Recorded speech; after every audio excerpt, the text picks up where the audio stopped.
bagian kedua atau part 2. Kita lanjutkan kuliahnya ya. Jadi masuk ke faktor-faktor yang mempengaruhi pendapatan usaha tani. Ini sebenarnya sudah dijelaskan pada satu kali pertemuan sebelum ini oleh Bu Titik ya. Jadi ada luas usaha, oke, ada tingkat produksi, ada pilihan atau kombinasi cabang usaha. Itu mempengaruhi pendapatan. Luas usaha semakin luas areal tanaman atau luas pertanaman atau luas pertanaman rata-rata pasti akan mempengaruhi pendapatan. Tingkat produksi juga pasti akan mempengaruhi pendapatan. Kombinasi cabang usaha juga akan mempengaruhi pendapatan. Oke. Mari kita lihat contoh indeks. Sistem indeks di sini. Ada contoh sistem indeks dan sini kita akan melihat untuk padi, tomat, sapi perah, ternak potong. Oke. Dengan nilai standar per unit untuk padi 30.000 per hektar, unit usaha per 100 hektar tanah pertanaman 20 hektar, total nilai potensial untuk 100 hektar adalah 600.000. Ini untuk melihat nilai potensinya. Jadi nilai potensinya itu adalah 2 juta per 100 hektar. Ini sini satuan indeksnya adalah ini 3770 per 2 juta ini. Oke, di sini kali 100 sama dengan dapat nilai indeksnya atau satuan indeksnya adalah 188,5. Jadi total nilai potensial untuk 100 hektar ya dibagi dengan nilai potensinya kali 100 hektar. Itu adalah menghitung satuan indeks. Ini ada contoh data, jadi mudah saja. Kalian lihat di sini total nilai potensialnya untuk 100 hektar adalah 3.770.000. Kemudian nilai potensinya adalah 2 juta untuk 100 hektar. Maka satuan indeksnya langsung dibagi saja ya, mendapat 188,5. Itu adalah satuan indeks. Kita melihat sistem indeks. Ini contoh ini, sistem indeks ini adalah salah satu faktor yang mempengaruhi pendapatan usaha tani. Oke. Kalau yang ini mungkin kalian sudah paham presentasi areal pertanaman, presentasi tenaga pria produktif, presentasi nilai output tanaman, jumlah ternak, itu gampang ya, tapi indeks mungkin masih meraba-raba, makanya saya berikan contoh sistem indeks di sini.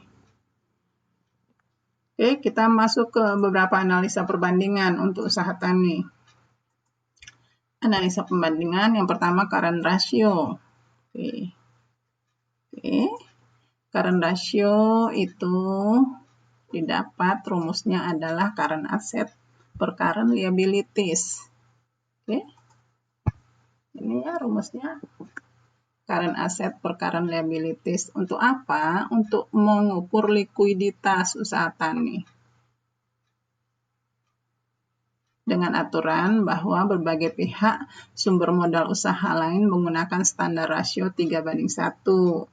Ada juga yang 5:1. Bisa juga 1:1. Itu yang dimaksudkan dengan current ratio. Rumusnya adalah current asset per current liabilities. Gunanya untuk apa? Gunanya untuk mengukur likuiditas usaha tani. Oke.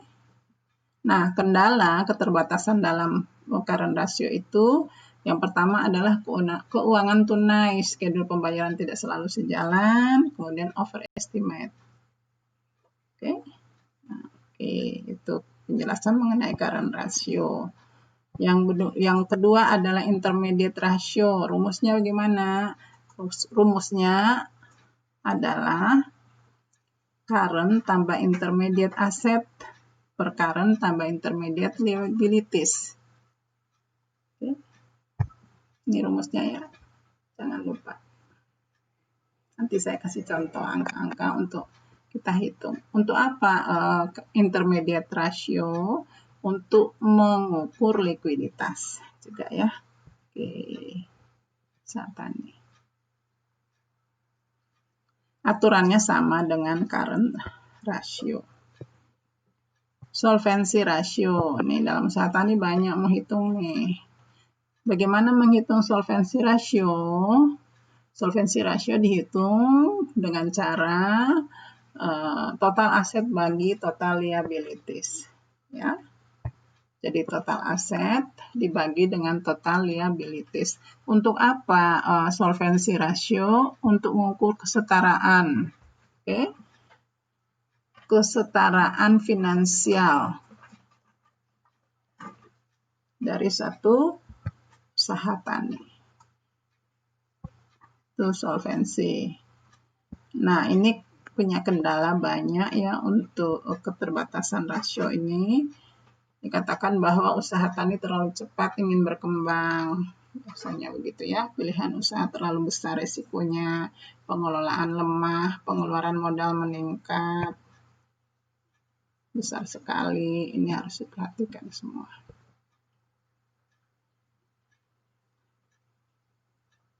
Jadi untuk meningkatkan rasio itu berarti harus menyusun kembali beban usaha, harus menentukan kembali alternatif, harus mengontrol pengeluaran modal, harus mengontrol pengeluaran keluarga, harus mengontrol biaya operasi usaha tani.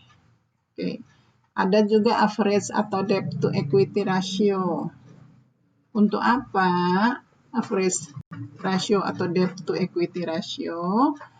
Kegunaannya untuk mengukur kekuatan, ya, untuk mengukur kekuatan pengusaha secara pribadi. Mengukur kekuatan. Caranya atau rumusnya bagaimana? Total liabilities dibagi net worth. Yang berikut adalah rate of return on investment.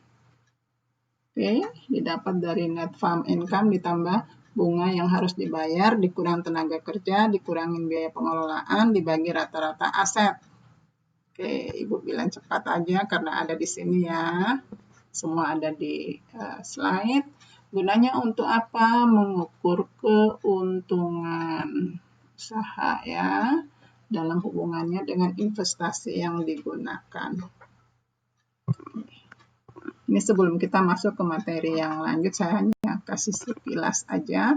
Rate of return on equity. Untuk apa? Untuk mengukur keuntungan usaha juga ya. Dalam hubungannya dengan equity atau network. Lanjut. Cash flow coverage ratio. Oke, untuk menilai kemampuan bayar dan kesediaan menanggung risiko. Oke, debt payment ratio melihat hubungan antara komitmen membayar tahunan dari utang dan total pendapatan yang disisihkan. Ini ada gross ratio, gross operating ratio, fixed ratio, turnover ratio. Oke, itu hanya sekilas aja. Ini sudah diberikan juga di materi-materi sebelumnya. Baik, nanti kita lanjutkan ke part berikut ya.